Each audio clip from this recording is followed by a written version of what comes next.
أعوذ بالله من الشيطان الرجيم بسم الله الرحمن الرحيم الحمد لله رب العالمين والصلاة والسلام على أشرف الأنبياء والمرسلين أما بعد Assalamu alaikum wa rahmatullahi wa barakatuh. Welcome to episode 3 of 1001 Dawah Ideas with Dawah Institute. I'm your host Faizan Syed.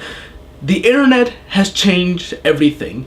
Before, if you had an idea and you wanted to share it with the rest of the world, you would need connection with the industry in order to get your written ideas in books, newspapers, magazines. You need maybe a radio station to get your audio out there, or you need license to a TV station in order to get your visual and audios out to the public. With the advent of the internet, it created an opportunity, a platform that every single person in the world is now able to provide and share their content with every single else person in the world if they have internet access to it. Because of this, one of the greatest techniques and the greatest ways to give dawah today is by starting your own blog. And by blogging, which is a form of basically going online into a blogging website of some kind, or you can create your own blog, and sharing your knowledge and information, you're able to reach a wide audience. And for those of you who love writing or recording your audio or making videos, blogging is one of the greatest ways to share your content. In this video, we're going to discuss amazing ways to get a blog to go from average to above average, to get your ideas out there and to give dawah through blogging. Number 1, find your niche. Finding your niche is one of the most important aspects about blogging or even creating website content on the internet. What that means is, what is a niche? Restaurant, for example, is a very broad term. There's a lot of places that sell food out there. A niche market is, for example, Chinese food, Mexican food, Pakistani food, Arabic food, etc., etc., etc. So you find a niche, a small segment in the large picture that you can write about. And the more specific you can get, the more interesting your topic will then become. If you want to write a blog about the 5 pillars of Islam and then the 6 articles of faith, well, guess what? Nobody's gonna read it, and nobody cares about that type of blog. Why? Because there's literally tens of thousands of people out there who are writing about the same topic over and over again.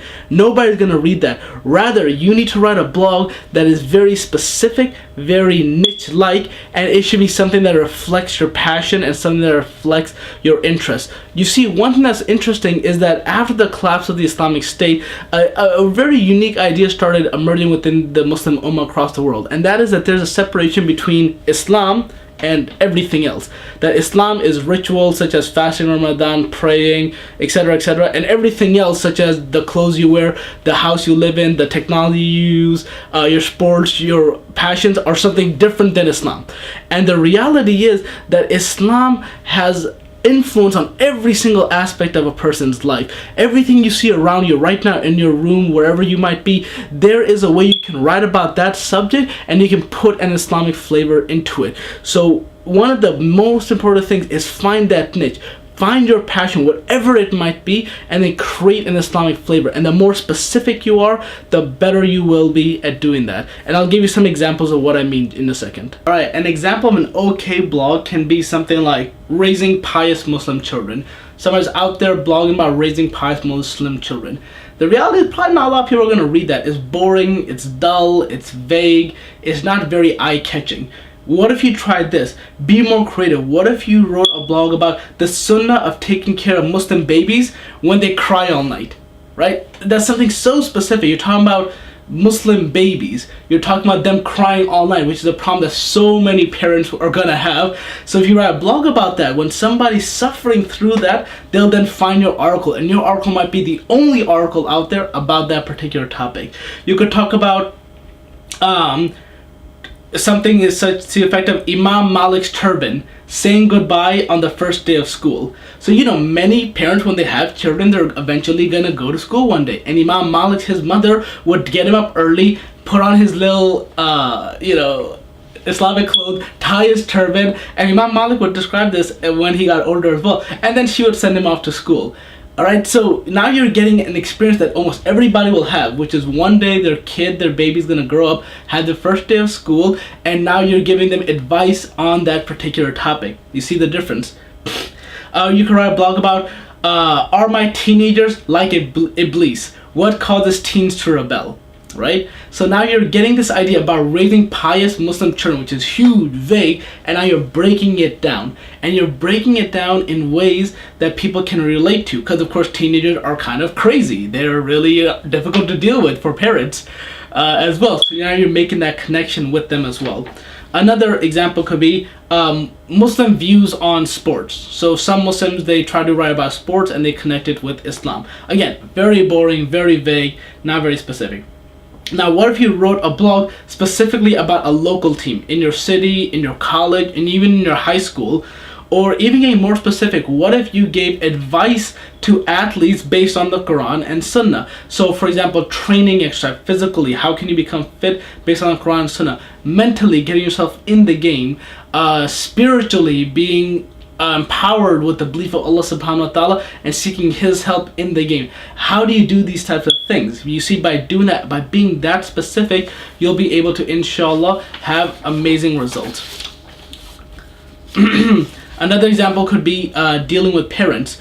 So again, that's a huge topic as well, but now let's make it more specific. What if you wrote a blog about how Allah subhanahu wa ta'ala comforts people when their parents are getting older and about to pass away? This is an experience that everybody will go through, almost everybody will go through in their life. Their parents, the ones who gave them birth, will eventually pass away. So what is some advice or what is some comfort that can be given to the children who have to go through that? Another piece of advice is, another blog could be something, how do you deal with a situation when your parents have passed away and then the inheritance is not being distributed correctly? This also happens. It creates massive fights. What if you wrote a blog about that? And of course, so on and so forth. So again, the idea is get a large topic, break it down into the smallest portion, and then write about that. And by doing so, you will write about something that impacts millions of people's lives, things that people are searching for, and it will be read. Advice number 2, write your passion. Every human being is created differently, and every single human being has their own passion. Some people are very into sports like football, maybe cricket, maybe soccer, while other people are very into playing video games. While some people might be interested in fashion, while others might be interested in architecture. Every single person has their own passion, and if you write or you blog about that passion and link that to Islam, then all the other people who have that same passion or that same interest will also read your blog, whether it's gardening, whether it's cooking, whether it's whatever it might be. The point is, think about what is that interests you. What do you read about? What do you want to learn more about? And start writing about that. And again, making that connection will mean that your audience will become a lot larger. Number 3, keep writing. Practice writing as much as you can. If you can, try writing daily, even if it's just a few sentences or a small paragraph. The more you write, the better you'll become at writing. Some of you may not be that good at writing. That's okay. Go online and there are multiple classes and multiple games even that will make you a better writer. If you're really bad at typing and you don't want to type on a keyboard, you can also buy software that has a microphone and you can just speak and the software will actually write it for you. But again, write often, write a lot, because the more content you have on the internet, the more of a king you are on the internet. Content is king. The more you write, the more likely it is that other people will read it and other people will find it.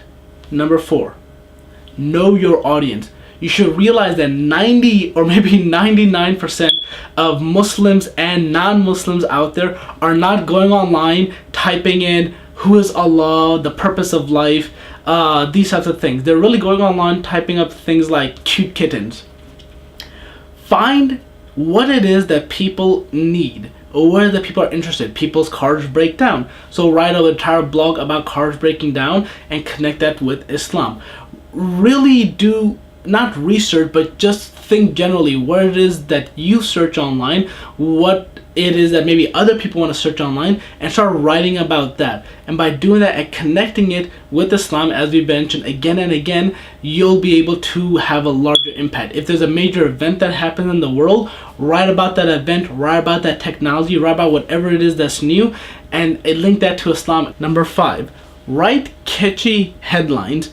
The headline, the title of your blog is perhaps the make it and break it point for many blogs. People will determine whether they're even going to click on your link to read your blog or not, depending on the title. So make your title catchy, make it interesting, make it unique. Here's some examples of some titles. One example is of a bad title: How American Muslims Are Affected in Their Religion by the Overuse of Technology in the 21st Century. That title is descriptive, it's too long, it's boring sounding, no one wants to read something like that. But a better title might be, Is Apple Revitalizing Islam? Right? Is Apple revitalizing Islam? Because Apple has apps such as the prayer app, such as the Quran on the phone. So is that revitalizing Islam? Again, that's something short, interesting, unique, and people might be interested in reading it, inshallah. Verse 6, connect and share your blog with others. Remember, your blog is not an island out there. Rather, it is part of an ocean of blogs out there. So whatever it is that you're writing about, find other Muslims or even non-Muslims who are writing about that same topic. Reference them, connect with them as well. And then make sure blog search engine friendly. It also introduces you to other people who are writing about what you're writing about, so you can share ideas, you can learn about what they're writing about, and then you can reflect it in your own blog as well. Always try to connect your blog with others. Make sure that you ask other people to blog on your site, and you should also blog on other people's sites. So if you have a blog, in order to increase the content, ask other people, whether they're Muslims, maybe even some non-Muslims, to come onto your blog and write on your blog as well. And also, you should be comfortable to write on other people's blogs. When you're on other people's blogs, it gets you in front of an audience that you may not ever have by yourself, and it increases their content. And when they write on your blog, the vice versa happens. So let's come up with an interesting article to write about. Let's just throw something out there like having pimples on your face. Now, you might be thinking, how can I link pimples on my face to Dawah? Well, first, before you do that, let's talk about pimples on your face. You could write an article about how to cure acne or pimples on your face. And then when people who are going through their teens, especially before major events like dances or proms, then you're going to have tens of thousands of people scouring the internet trying to find an article about this. And if they find your article, and on the first line you wrote something to the effect that Allah subhanahu wa ta'ala does not care what you look like, He doesn't look at the outer part of a person, rather He looks at what's inside of you. And then you start talking about how to cure acne, how to cure pimples. You see, by doing this, you're now writing about something that people are actually searching, and now in this very subtle way, you remind them of who is Allah subhanahu wa ta'ala. He doesn't care about your outer appearance, He only cares about what's inside your heart, and that as a person, you should not really worry about what people think about you physically, where you look, but rather what's more important is what's inside. You see, by this very simple article or the very simple blog post, you're able to help people, you're able to write about something that's interesting, and you're able to give dawah at the same time. Inshallah, I hope you found this video helpful. Please tell me if any of these tips helped you in your blog. Also, please feel free to share your blogs with me. I'd love to read them and see them as well. Inshallah khair. Assalamu alaikum wa rahmatullahi wa barakatuh.